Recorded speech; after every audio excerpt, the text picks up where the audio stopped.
Hello, welcome back to the Sovereign Magazine show, which is a transformational experience where conscious conversations meet embodied wisdom. I'm Nicole George, the host of the show. Each episode invites visionary healers, thought leaders, and change makers to share their journeys of awakening, offering listeners practical tools and soul-stirring insights to reclaim their inner authority. Today, we have the beautiful Stephanie Silva, who is starting a year-long journey with us about the embodied intimacy conversation. And on today's episode, we're going to be talking about coming home to your body. So I'm going to let Stephanie introduce herself. Welcome, Steph. Thank you so much for that warm welcome, Nicole. Really excited to be on this journey with you. And yeah, I think it's going to be a really great year. So, yeah, my name is Steph. I'm a sex, intimacy, and relationship coach and founder of a sensual wellness practice called Awaken Arousal. And at Awaken Arousal, it's all about helping shed light on shame that lives within our bodies. I really love helping people embrace their vulnerability and openness in order to help people live their most safe, satisfying, and free love lives. And yeah, coming home to the body is just really foundational in my practice. So Yeah, I've learned that from if you haven't listened to any of Steph's other shows, we've got some more on our YouTube channel, so definitely check them out. But that is something that I learned from you from our last conversation is that it all starts in the body and with safety. So for those who don't really know what coming home to the body might mean or what that even looks like, maybe let's give some foundational explanations of what that is because, I always like to just like jump to the pleasure part of it, but we really need to establish that things begin in our body. yeah. So coming home to your body can look many different ways. Can look like you kind of remembering that your body isn't a problem to solve, but a place to actually live and experience. And it does take some time if you've kind of been disconnected for a while, and as a brain person, it's a daily practice for me still. Um, and also, a lot of the times, coming home also begins with rebuilding some trust with yourself. And because there could have been years of overriding what your body was asking for. So, yeah, it could look like learning about if you're a female, if you're experiencing a female hormone cycle, it could look like just learning about that and learning to live within it and honoring those cycles. It could look like learning how to receive and learning to be with uncomfortable sensations. Like it's different for everyone. I would say like you're going to touch a little bit of each of those things, but yeah, learning how to stay with uncomfortable sensations and emotions instead of disassociating, which, these are protective mechanisms like dissociating, numbing, escaping. Um, yeah, yeah. Yeah. It's so true because I remember on one of our other episodes, you mentioned how we might need to learn that, what kind of touch do we like or what do we like in our body? And you were talking about firm touch on that show and how you might have start to realize that you enjoy firm touch or just like slowing down a little bit. Mhm. And you talked about like, do you rush through all your tasks in the house and things like that? And so we might need to get to know ourselves kind of on a completely different level other than just like in the bedroom, right? Totally. Yeah. I like to say there's like kind of three levels of embodiment. There's foundational embodiment. This is kind of what we're talking about today, like coming home to your body, learning to be with yourself. And then there's sensual embodiment. And that's where you kind of like bring in a little bit more of like the sensuality and like more touch based practices. And then there's like more of the sexual embodiment. That's kind of like how everyone is different. So if some people might be ready for the sexual embodiment, then that's where we jump right in. But typically, where I begin with my clients is in that foundational space. And yeah, you're right. It, every area of your life, it trickles into. I can even give you an example. Like, I am 2 days away from my cycle beginning, and I'm feeling quite tired. And so today, a previous version of me would have just powered through. I have shoes are still at the door, backpack is not unpacked, there's dishes to be done. But right when I got home, I was like, I'm really looking forward to my call with Nicole, and I wanted to rest. And so I honored my body in that, and I laid down for 15, 20 minutes, and it was amazing. And now I'm refreshed and feeling really great on this call. And so that's just a little example of what that could look like in real time.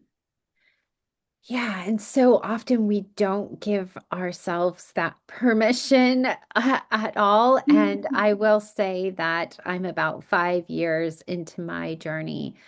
Wow. And I still feel the push and the pull. Even today, I Mhm. felt the push and the pull because I have so much work to do. Yeah. But I was feeling so tired, and I was like, I'm just going to be staring at the screen if I don't take a little Mhm. nap, which I did. It ended up being only 15 minutes, which was Oh, perfectly enough to rejuvenate myself. that's great. But we don't honor ourselves. And so when you're working with your clients, how do you start to maybe peel some layers back so they can figure out what those foundational things are? How do you start to identify them or name them? I ask questions. So a lot of the times I attract people that are very similar to me, very like brain driven individuals. And so I understand the struggle that comes along with that. So a lot of the times it's hard to interrupt someone, but a lot of the people that I work with can get like kind of stuck in story, I call it. And this is very common, very normal. So a lot of the times how I kind of start and try to work with people when that is happening, for instance, I just encourage them to actually like stop for a moment, slow down the thought process. And we do that through a little bit of breath and also just like tracking where that sensation or feeling and emotion is within the body. And then from there, you can kind of see what might be even underneath. So, like, maybe you're frustrated about something that your partner did. Like, let's just use a simple example. Like, you're annoyed that your partner never unloads the dishwasher. So that's currently what's going on. And frustration's kind of that like first level. So what I do is I help people go a little bit deeper into that so that they can then, in connection to the body, recognize like, okay, what's the true need here? And like how to actually learn how to express that to the partner instead of just being like, you never unload the dishwasher, like I do everything and that's not fair. And that's going to happen. um, but really helping them through getting to know their body through things like breathwork, visualization, tracking, sensation, and sometimes even like the age of the feeling or different colors or memories that come up with these feelings and helping them tune to themselves and get to know like, oh, maybe the real reason is that it feels like they're alone in it and that's like learning how to speak those needs and those capacities and boundaries and feelings from an embodied place within. Does that make sense and answer your question? Yeah.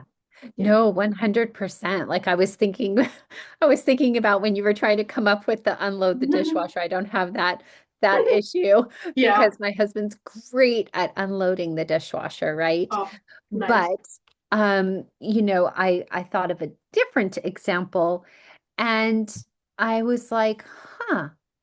Okay, well, maybe that's because I feel undervalued, right? Or Mhm. unappreciated that I Yeah. do X, Y, and Z. Okay, well, why I was processing this as you were talking. Well, would I feel undervalued or underappreciated? Like, where is that thread Mhm. come from?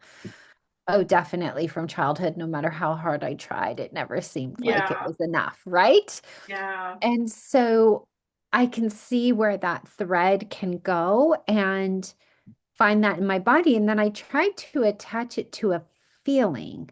And I Mhm. wasn't quite sure, I think because it's not activated in me at this Yeah. moment. But I Mhm. think in that moment, if I was activated, I would have a feeling and I would try to explore that a little bit more. And I think I do that more intuitively now than I have before.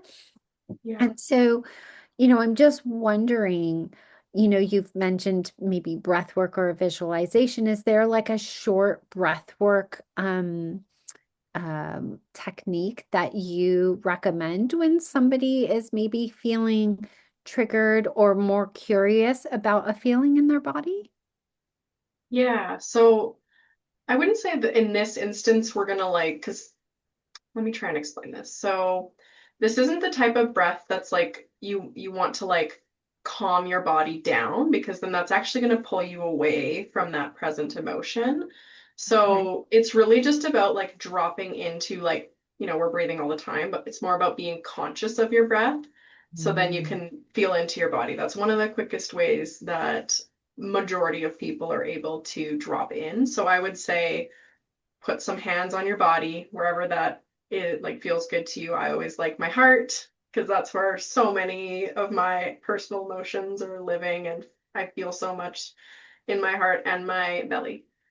And so I would encourage my client to close their eyes if they're comfortable and really just like feel on the inhale, feel their chest rise and then fall with each exhale. Like I'd encourage them to notice cool air entering their nose and then warm air exiting. Like really just kind of like simple sensation based guidance to help someone into their body. And then from there, I mean, it could go anywhere.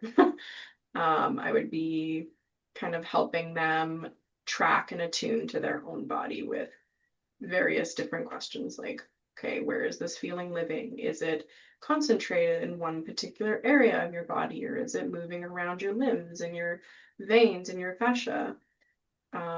Is there an age attached to this feeling? And these kind of things just help you stay in that kind of present feeling and help you not get like too in your head about it and kind of like Hmm. bridge that gap. So, So we talked a little bit about the mind earlier, and how do you help create a separation between the mind and the physical self? create a separation. Um,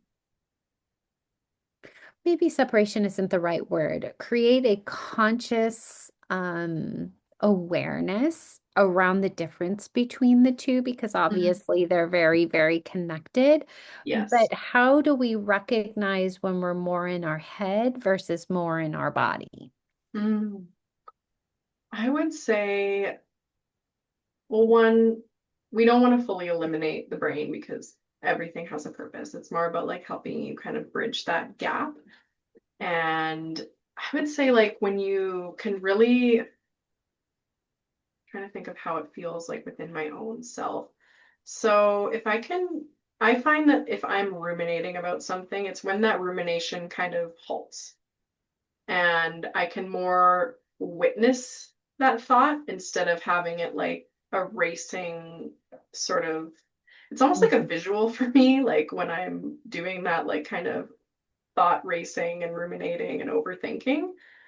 And there's also almost a little bit of like self surveillance that comes along with that. Like you're kind of watching your body instead of actually being in it. So I don't know if that makes sense to It you, totally if makes you sense. resonate with that, but Yes, yes, it totally makes sense. And just for anybody who is listening slash watching, if you don't have this experience, there's nothing wrong with you, Mhm. but it comes with time as you do more and more work. I often have outer body experiences where I'm able to literally watch myself in real time and notice, oh, you're responding like that. I'm not Mhm. stopping myself from that response or reaction or feeling, but I'm noticing and labeling and being like, oh, there you are again. I see you. Okay. And so it's a very strange experience when it happens for the very first time, but it's also very comforting because in some aspects, it feels, control is not the right word because it really, there is no Mhm. like control out of it, but I almost feel as though I'm comforted by having that outer body experience because I'm able to watch myself from a perspective I've never had before. And Mhm. so it's comforting to know that I'm almost seeing it from all angles, if you will. Like I'm having the experience, I'm honoring my body for whatever is going on, but I'm also honoring my higher self and the growth that my higher self wants to have in order to learn from that experience as well. So I definitely understand what you're saying. And I feel like so much of what is going on in society today, just on a basic level, is people aren't feeling. Yeah. I think Mhm. that we're so incredibly disconnected from our bodies, Oh, whether that's because we're distracted because we're on social media and the phone, or the corporate world is expecting so much out of us, we just have no more feelings to give, or we're yeah. our schedules are so packed. I mean, there's a million and one reasons, right? Super numb. Yeah, numbing, avoidant, Yeah. from trauma of different Yeah. sorts. And Mhm. I think that we need to recognize that we are sort of disembodied as a collective. Yeah. And it is in this work that because I want to keep people interested in re-embodying themselves that Yeah. you get to those other two phases that you were talking about, which Mhm. ultimately leads to better sex and pleasure, and not just the physical sense, but pleasure in Yeah. all areas of your life, Yeah. right? 100%. Yeah. Yeah. Um, it's interesting that you bring that up because I know you and I have spoken before about the state of the world and the political climate and how challenging it is. And I was recently reminded about how, you can feel helpless at times. And the kind of antidote to that helpless feeling is embodied action, I would say. And I was reminded that me showing up in my business and helping people connect with themselves is really a form of part of the revolution, if you will. And Yeah. that is part of why I'm here and what I'm meant to do. And yeah, I'm really grateful to be able It's to help in that way. So, yeah, it's activism in a different way, right? yeah. We keep shining ourselves brighter and brighter and brighter and speaking our truth and our Mhm. story to continue to shift the collective. And I keep saying to everybody, we're putting a stamp in history in this period of time when the world is literally going to AGLL. I don't know what I could say on any shows anymore. So it's like I Right? just spell things out. Yeah. That we have to continue to raise our vibration and hold it as high as we possibly can and honor when we have the lower vibrations too, but we're not going to Yeah. allow them to take over, if you will, or we're not going to turn a Mhm. blind eye when things are tough. We're going to keep embodying the Mhm. most beautiful parts of ourselves and our body in ways that we've been so disconnected from. And to be honest with you, I mean, all politics aside, this is why the world is the way that it is because we are all disconnected, right? Greed Yes. Yeah. and all of that has taken over, and Mhm. the Yeah. lack of joy, the lack of Mhm. joy is what is, really coming up. And so if we all had that deeper intimacy with ourselves and we were truly happy with ourselves, we wouldn't need to take from others or shame others or blame others, Yeah. right? So true. And yeah, like you just said, it really all to, I do enjoy spirituality, but I am like really quite focused on like the human, like looking at things through that human lens. And it really does come down to connection. And first and foremost, connection to the self, but also reaching for others. And that's where learning to receive comes in too, You have to be, if you're reaching for someone, the person on the other end also has to be able to receive that love or joy or play or whatever it is that you want to give. And that's something that I'm becoming more discerning about as I grow and learn more, not only about myself, but other people. And, you can't like what's the word I'm looking for? Drag people along with you, They have to still want to make those changes and learn how to connect with themselves and others as well. And, in time, I hope that more and more people join I in think all they meaningful will be. ways. Yeah, I think they will because you talk about this in such unique ways. And on our next episode, you're going to be talking about the language of desire and how, when we begin to practice to feel safe and satisfied and liberated in ourselves, that really supports our ability to have deeper relationships, not only with ourselves, but with others in the bedroom. And that desire is really at the core of it all. And so, for anybody who is listening slash watching, make sure you like, share, and subscribe because we are going to be on a year-long journey with Steph, learning all about ways that it's possible to become intimate with not only ourselves, but somebody in the bedroom. And we're going to be talking about all of the foundations to get there and peeling back the layers and feeling safe in your body and opening up different pathways to get there because it's not just in a physical sense. And I'm sure we'll hear more about Steph's story and what she has gone through and all of that. So, definitely stick around and hit that subscribe button. If you want to connect with Steph, she's in our community, community.sovereign-magazine.com. All her details are in the show notes, and she'll be coming back for some more. So I'm really excited. Thank you so much for being here and sharing all of this with me today. Thank you. It's been such a It's been pleasure. wonderful. Yes, Yes, thank you. yes. All right, my lovely. See you on the next one. See you on the next one.